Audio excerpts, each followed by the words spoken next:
तर नमस्कार शेतकरी बांधवांनो, मी ज्ञानेश्वर दौड. पीक पाणी युट्यूब चॅनलमध्ये मी सर्व शेतकरी बांधवांचं सहर्ष स्वागत करतो. बांधवांनो, जेमतेम महाराष्ट्रामध्ये सर्वच विभागामध्ये, मग तुमचं खानदेश असेल, विदर्भ असेल, मराठवाडा असेल, तिकडे जळगाव, इकडे नगर, इकडे नागपूर, नाशिक, वर्धा, जवळपास नंदुरबार, धुळे, संभाजीनगर या सर्वच विभागामध्ये खूप जोरात पाऊस त्या ठिकाणी सुरू आहे. आणि एवढा जास्त प्रमाणामध्ये पाऊस पडू लागला की त्या ठिकाणी शेतांची तळे झालेले आपल्याला त्या ठिकाणी पाहायला मिळत आहे. आणि म्हणून याच परिस्थितीमध्ये आता आमच्या कापूस पिकामध्ये एक नवीन त्या ठिकाणी प्रादुर्भाव व्हायला लागला. नवीन म्हणता येणार नाही, परंतु जास्त प्रमाणामध्ये आता लाल्या हा त्या ठिकाणी सर्वच जेमतेम 40% शेतकऱ्यांच्या शेतामध्ये आपल्याला पाहायला मिळतोय. आणि म्हणून हा नेमका लाल्या आहे का? हा लाल्या कधी येतो? त्यानंतर जर लाल्या आला असेल तर याच्यावरती नेमक्या उपाययोजना आपण काय करायला पाहिजे, खऱ्या अर्थाने हेच या व्हिडिओच्या माध्यमातून आपण या ठिकाणी पाहणार आहोत. आणि म्हणून त्यामुळे हा व्हिडिओ कुठेही स्किप करू नका, कारण ही माहिती तुमच्या खूप महत्वाची आहे. कारण जर आम्ही एवढ्या दिवस आमच्या कापूस पिकामध्ये अहोरात्र मेहनत घेतली आणि शेवटच्या स्टेजला या एका महिन्यामध्ये 15 दिवसामध्ये जर आम्ही काळजी नाही घेऊ शकलो तर त्या ठिकाणी खूप नुकसान आमचं होऊ शकतं. हेच मी त्या ठिकाणी पाठीमागच्या व्हिडिओमध्ये सुद्धा तुम्हाला सांगितलेले आहेत की आपल्या कापूस पिकामध्ये जर लाल्या भविष्यामध्ये येणार असेल तर त्यासाठी आपण नेमक्या कोणत्या प्रकारच्या उपाययोजना करायला पाहिजे जेणेकरून लाल्या त्या ठिकाणी आमच्या कापसामध्ये येणार नाहीये. तर अर्थात ही गोष्ट समजून घ्या की हा लाल्या आहे का दुसरी काही बुरशी आहे. तर मुळात ही बुरशी नाहीये.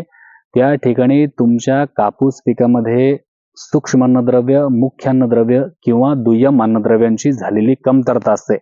आणि त्यामुळे तुमचं जे काही कापूस पिकामध्ये जी काही पानं आहेत ते पानं त्या ठिकाणी तुम्हाला त्या ठिकाणी लाल झालेले दिसतात. परिणामी त्या ठिकाणी या पानांचा चुरामुरा सुद्धा त्या ठिकाणी होतो, म्हणजे पानं त्या ठिकाणी हे वाळून जात असतात. तर अशा प्रकारची अवस्था जेमतेम 15 सप्टेंबर ते 15 ऑक्टोबर या दरम्यान आपल्याला पाहायला मिळत असते. अर्थात जे काही सुरुवातीच्या कंडिशन मध्ये आपल्या कापसामध्ये त्या ठिकाणी लाल्या दिसत नाही, मग बरेचसे शेतकरी म्हणतील की का हो, सुरुवातीच्या काळामध्ये सप्टेंबरच्या अगोदरच्या महिन्यामध्ये आम्हाला लाल्या दिसत नाही किंवा तो येत नाही. तर मग त्याचं नेमकं काय कारण आहे? सप्टेंबर ते ऑक्टोबर या दरम्यानच नेमकं आम्हाला लाल्या का आढळायला लागतो? तर त्याचं कारण असं आहे की जेमतेम सप्टेंबर ते ऑक्टोबर या कालावधीमध्ये जे काही आम्ही खत नियोजन केलेलं आहे अगोदर, तर त्या खतांमुळे किंवा मग फवारणी काढलेली असते आपण, तर त्यामुळे आपल्या कापूस पिकावरती म्हणजे मिनिमम एका झाडावरती जेमतेम 60-70 किंवा 50 पर्यंत कैरी झाडांच्या हाईटनुसार किंवा त्याच्या वरती शेतकऱ्यांनी किती प्रकारे चांगल्या प्रकारचं नियोजन केलेलं आहे या अवस्थेनुसार कैऱ्यांची संख्या असू शकते. मग 50, 70, 80 फार तर 100 पर्यंत सुद्धा कैऱ्या बऱ्याचशा ठिकाणी शेतकरी लावण्यामध्ये यशस्वी झालेले आहेत. पण त्या ठिकाणी झाडांवरती खूप जास्त प्रमाणामध्ये बोंड लागलेले असतात. त्या ठिकाणी पातळ सुद्धा खूप जास्त प्रमाणामध्ये असतं. आणि अशा अवस्थेमध्ये जर तुमच्या कापूस पिकाला जर अन्नद्रव्यांची जर कमतरता भासायला लागली तर त्या ठिकाणी मात्र हा जो लाल्या आहे, आपण असं म्हणतो की हा लाल्या आला, तर त्या ठिकाणी मात्र आपल्याला अशा प्रकारची परिस्थिती पाहायला मिळत असते. अर्थातच हा लाल्या नसून त्या ठिकाणी अँथोसायनिन हे जे काही कण असतात आपल्या या पानामध्ये, अर्थात हे पान आहे हिरवं, या पानामध्ये म्हणजे ज्यावेळेस अन्नद्रव्य फार मुबलक प्रमाणामध्ये आपल्या कापूस पिकाला मिळत असतात त्यावेळेस मात्र तुम्हाला अशी कंडिशन म्हणजे वाळलेलं पान, तुम्हाला लाल झालेलं पान दिसणार नाही. कारण का? तर अँथोसायनिनचे जे काही कण असतात ते कण मध्ये असतात लेअर याचं. आणि ज्यावेळेस मात्र अन्नद्रव्यांची कमतरता आपल्या कापसाला भासू लागते, कैऱ्या जास्त लागलेल्या असतात, त्यावेळेस मात्र गरज जास्त असते झाडाला, त्याच वेळेस मात्र आपल्या कापूस पिकातील जी झाडं असतात त्याला कमतरता भासल्यामुळे त्या ठिकाणी जो काही लेअर असतो या कणांचा तो उघडा पडतो. म्हणजे अर्थात जो काही हिरवेगार पाना असतो आपल्या पानांवरती वरचा लेअर, तर तो त्या ठिकाणी संपुष्टात येतो.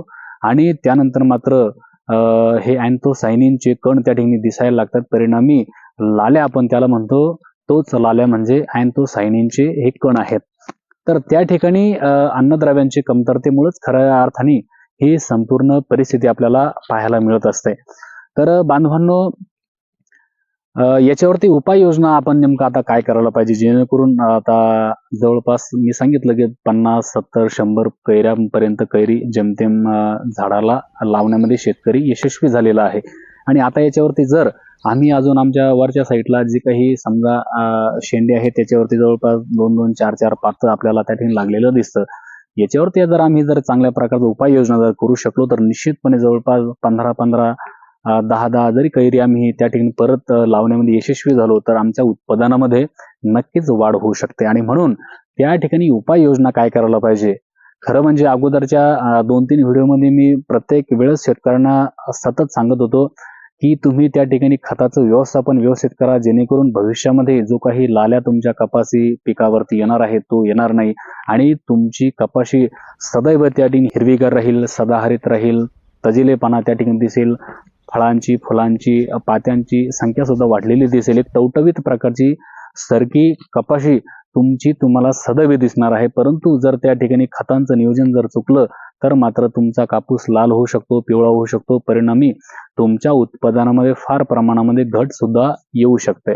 तर याच्या उपाययोजना मी अगोदरच्या व्हिडिओमध्ये सांगितल्या, पण तरी देखील आताही तुम्हाला मी सांगणार आहे, जेणेकरून जर तुम्ही या उपाययोजना जर केल्या तर निश्चितपणे तुम्हाला त्या ठिकाणी फायदा झाल्याशिवाय राहणार नाही. तर अर्थात याच्यावरती आपण आता उपाययोजना काय करू शकतो, तर जे काही कोरडवाहू शेतकरी असेल तर त्या शेतकऱ्यांनी, जे जिरायत असेल त्यांनी सुद्धा आणि जे बागायती असेल त्यांनी सुद्धा त्या ठिकाणी फवारणीच्या माध्यमातून त्या ठिकाणी 100 ग्रॅम युरिया घ्यायचा आहे, 100 ग्रॅम त्या ठिकाणी मॅग्नेशियम घ्यायचं आहे आणि त्यामध्ये तुम्हाला 70 ते 80 ग्रॅम पर्यंत पोटॅश पांढरा घेऊ शकतात. आणि याचं 15 लिटरच्या पंपामध्ये द्रावण टाकायचं, त्याला व्यवस्थित अगोदर हलवून घ्यायचं आणि त्याचा फवारा तुम्हाला काढायचा आहे.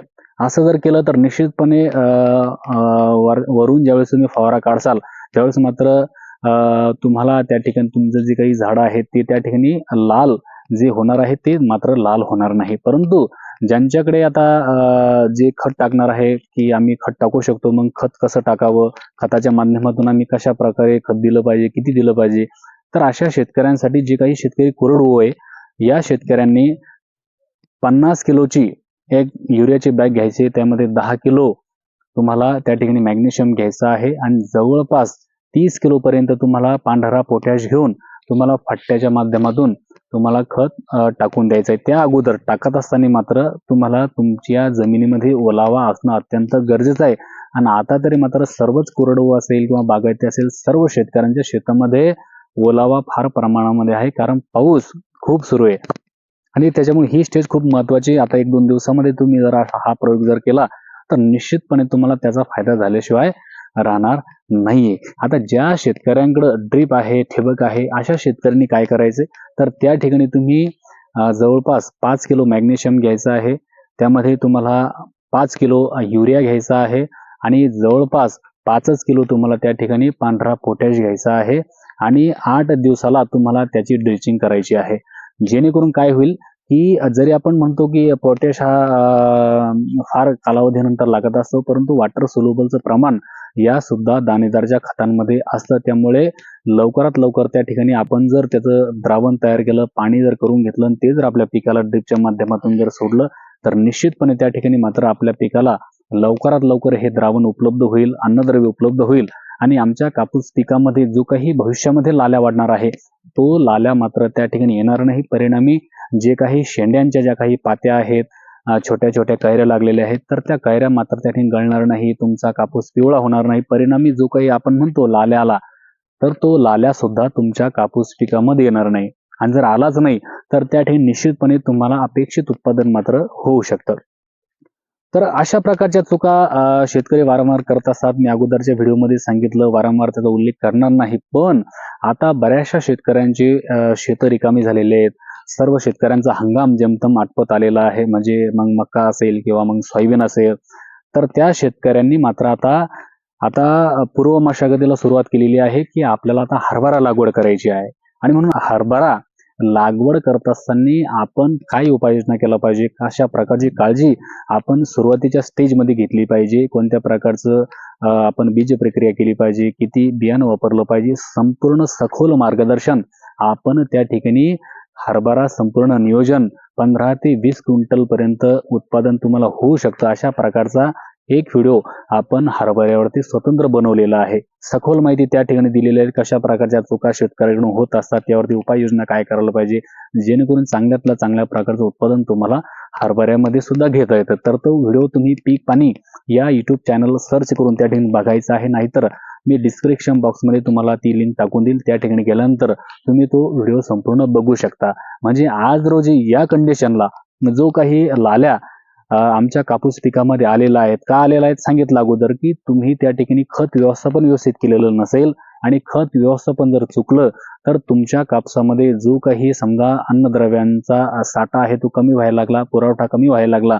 आणि परिणामी तुमचा जो काही कापूस आहे तो पिवळा होऊन लाल होऊन त्याची जी काही पानं आहेत ते पानं त्या ठिकाणी मात्र वाळायला सुरुवात झालेली आहे. म्हणून हीच कंडिशन तुमची परत त्या ठिकाणी हरभऱ्यामध्ये सुद्धा येऊ नये यासाठीच हरभऱ्याचा व्हिडिओ सर्व शेतकऱ्यांनी त्या ठिकाणी बघावा, हीच विनंती मी सर्व शेतकरी बांधवांना करेल, जेणेकरून चांगल्यातल्या चांगल्या प्रकारचं उत्पादन सर्व शेतकरी बांधवांना घेता येईल. तर बांधवांनो, हे झालं लाल्या संदर्भात. अर्थात तुम्हाला ही माहिती कशी वाटली? जर तुम्हाला ही माहिती आवडली असेल तर निश्चितपणे आपल्या पीक पाणी YouTube चॅनलला सबस्क्राईब करून घ्या, लाईक करा आणि सर्व शेतकरी बांधवांपर्यंत हा व्हिडिओ शेअर करा, जेणेकरून त्यांना सुद्धा या माहितीचा अवश्य लाभ होऊ शकतो. तर मित्रांनो, परत एकदा नवीन व्हिडिओसह भेटू. हरभऱ्यांवरती आता पुढे आपल्याला कशा प्रकारचं अजून नियोजन करायचं आहे ते सुद्धा व्हिडिओ आता मी आपल्या पीक पाणी YouTube चॅनलवर टाकणार आहे. त्यामुळे आताच आपल्या पीक पाणी YouTube चॅनलला सबस्क्राईब करून घ्या. तर भेटूया परत नवीन व्हिडिओमध्ये नवीन माहितीसह. तोपर्यंत नमस्कार, धन्यवाद.